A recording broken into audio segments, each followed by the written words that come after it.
तो air pollution की समस्या काफी आम हो गई है भारतीय शहरों में, खास करके नॉर्थ इंडिया में।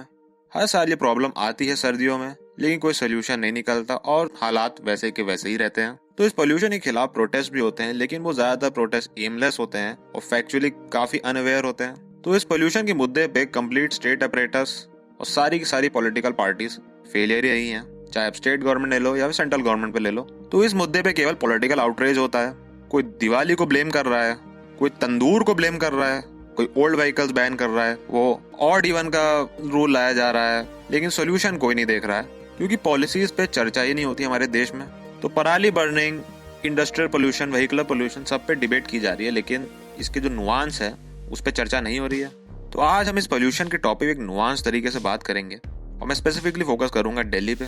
तो पहले बात करते हैं जियोग्राफी की, जिसको हम ह्यूमनली कंट्रोल तो नहीं कर सकते हैं। तो दिल्ली बेसिकली एक जियोफिजिकल ट्रैप है। तो दिल्ली लाई करता है टोपोग्राफिकल डिप्रेशन पे, जिसको आप इंडो गैंजेटिक प्लेन भी कहते हैं, और उसके नॉर्थ में एक मैसिव बैरियर भी है जो कि हम हिमालयाज, जिसके कारण जो पोल्यूटेंट्स हैं वो नॉर्थ की तरफ नहीं जा पाते हैं सेंट्रल एशिया में।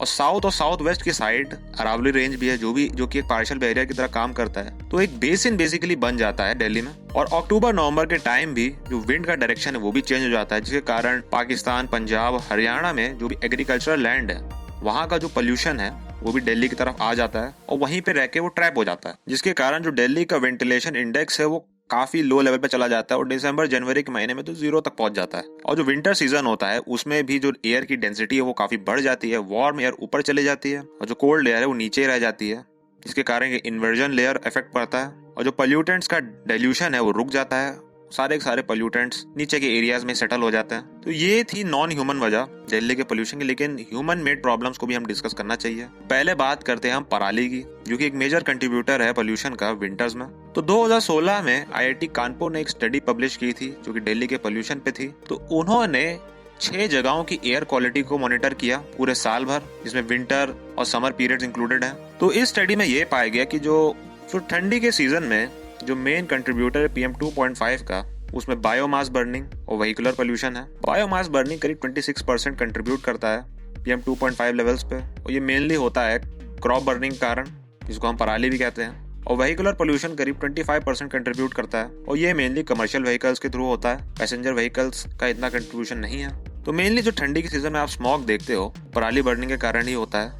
लेकिन ये पराली बर्निंग का इशू काफी ज्यादा कॉम्प्लेक्स है, इसको सॉल्व करना इतना इजी नहीं है क्योंकि इसमें बहुत ज्यादा पॉलिटिकल कैपिटल की रिक्वायरमेंट है और जो पॉलिटिकल पार्टीज है उनके लिए वोट ज्यादा इंपॉर्टेंट है in comparison to the health of the citizen. तो मुझे नहीं लगता है इसको इजिली सॉल्व किया जा सकता है विदाउट मेजर एग्रीकल्चर रिफॉर्म्स, जो कि लाना भारत में बहुत ज्यादा मुश्किल है, ये आप जानते ही होंगे। और दूसरा जो कंट्रीब्यूटर है वो है व्हीकुलर पोल्यूशन, और व्हीकुलर पोल्यूशन में भी कमर्शियल व्हीकल्स इतना कंट्रीब्यूट करते हैं। अब कमर्शियल व्हीकल ओनर्स की भी एक अच्छी खासी लॉबी है, ट्रक ड्राइवर यूनियंस हैं, टैक्सी ड्राइवर यूनियंस हैं। अब उनको हैंडल करने के लिए भी काफी पॉलिटिकल कैपिटल की जरूरत है।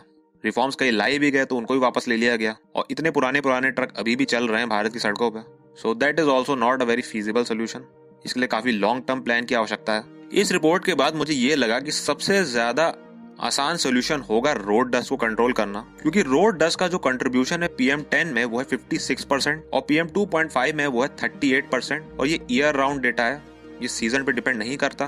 तो जो गवर्नमेंट्स हैं लोकल लेवल पे वो अगर अपनी रोड्स को ही बेहतर कर दें तो इस पोल्यूशन को काफी हद तक कंट्रोल किया जा सकता है और इसमें कोई पॉलिटिकल कैपिटल की भी जरूरत नहीं है। बस रोड्स अच्छे से बनाए, प्रॉपर्ली उसको पेव किया जाए, डस्ट को कंट्रोल किया जाए। और ये रोड डस्ट पोल्यूशन ही है जिसके कारण जो इंडियन सिटीज हैं वो काफी डस्टी लगती हैं। और पराली बर्निंग में एक इशू ये भी है कि कई ज्यादा जो स्मोक आता है वो पाकिस्तान की तरफ से भी आता है। तो अगर हम पंजाब और हरियाणा का स्मोक रोक भी दें, पाकिस्तान का आप कैसे रोकोगे? So it's not very feasible. और जो रोड क्वालिटी का इशू है ये केवल दिल्ली को ही अफेक्ट नहीं करता, ये भारत के हर सिटी को अफेक्ट करता है। इसके कारण जो आजकल आप पोल्यूशन लेवल्स देख रहे हो मुंबई में भी, वो भी काफी ज्यादा है because of heavy construction activity, जिसके कारण जो रोड है वो एकदम भर जाती हैं धूलों से। और जो कंस्ट्रक्शन एक्टिविटी है उसको भी काफी हद तक कंट्रोल करने की आवश्यकता है, क्योंकि भारत में कंस्ट्रक्शन बहुत ही अनकंट्रोल लेवल पे होता है, उसकी कवरिंग बिल्कुल नहीं की जाती, पोल्यूशन नॉर्म्स को फॉलो नहीं किया जाता। अगर आप किसी वेस्टर्न कंट्री में चले जाओ, वहाँ पे प्रॉपर पोल्यूशन रेगुलेशंस होते हैं, इसको अगर आप फॉलो नहीं करोगे तो आपको कंस्ट्रक्शन वर्क रोक दिया जाएगा। तो इसको भी काफी अच्छी तरह से रेगुलेट करने की आवश्यकता है। और एक मेजर सोल्यूशन ये भी है, जो स्ट्रेस लेवल है हमें मेजर सिटीज से कम करना होगा, क्योंकि मुझे नहीं लगता है कि ये सिटीज इतनी ज्यादा पॉपुलेशन को एक लंबे समय तक सस्टेन कर सकती हैं। हमें चाइना वाले मॉडल पे थोड़ा जाना होगा, एक रैपिड ट्रांजिट सिस्टम बनाना होगा ऑलमोस्ट हर मेजर सिटीज में, ताकि जो बाहर के शहरों है वहां से लोग शहरों में काम करें और वापस चले जाएं अपने शहर, वो भी ज्यादा से ज्यादा 1 घंटे में। और जो थर्मल पावर प्लांट्स है वो भी काफी मेजर कंट्रीब्यूटर है इस पोल्यूशन में। तो इंडिया को थर्मल पावर प्लांट से भी दूर जाना होगा कि यही सेम IIT कानपुर की रिपोर्ट में पाया गया कि जो कोल और फ्लाई ऐश पोल्यूशन है वो 26% कंट्रीब्यूट करता है PM 2.5 में, जो कि मेजरली थर्मल पावर प्लांट से ही आते हैं। तो हमें रिन्यूएबल सोर्सेज की तरफ जाना होगा, जो कि गवर्नमेंट कर भी रही है, लेकिन न्यूक्लियर पावर की भी हमें सख्त जरूरत है और न्यूक्लियर पावर को अपोज करने वालों को 100 लानत है। तो ये जो एयर पोल्यूशन का टॉपिक है ये हम सबको अफेक्ट करता है, चाहे वो अमीर हो, गरीब हो, पॉलिटिशियन हो या फिर एक आम आदमी हो। मुझे ये समझ नहीं आता है कि पॉलिटिशियन लोग पोल्यूशन को सीरियसली क्यों नहीं लेते हैं। इनके बच्चे भी सेम पोल्यूशन में रह रहे हैं। अब कुछ लोग बोलेंगे नहीं पॉलिटिशियन के बच्चे विदेश में रहते हैं। नहीं, आप अगर लोकल MLA MP के बच्चों को देख लो, मैं कह सकता हूँ 95% लोग इंडिया में ही रहते हैं। तो इसमें सारी की सारी पॉलिटिकल पार्टीज को साथ में काम करने की जरूरत है, एक दूसरे पे इल्जाम लगा के कुछ नहीं होने वाला। तो ये जो पोल्यूशन का टॉपिक है ये काफी ज्यादा कॉम्प्लेक्स है।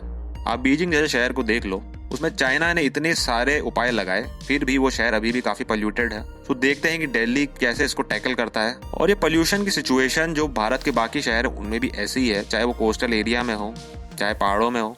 मुंबई का AQI भी काफी अच्छा नहीं है, वही रोड डस्ट और कंस्ट्रक्शन के कारण वहां पे भी पोल्यूशन के हालात काफी खराब है। AQI उसका भी काफी हाई रहता है। तो आज की वीडियो में इतना ही। अगर आपको वीडियो अच्छा लगा तो वीडियो को लाइक करें, शेयर करें। मैं मिलता हूँ आपसे अगले वीडियो में। Thanks for watching.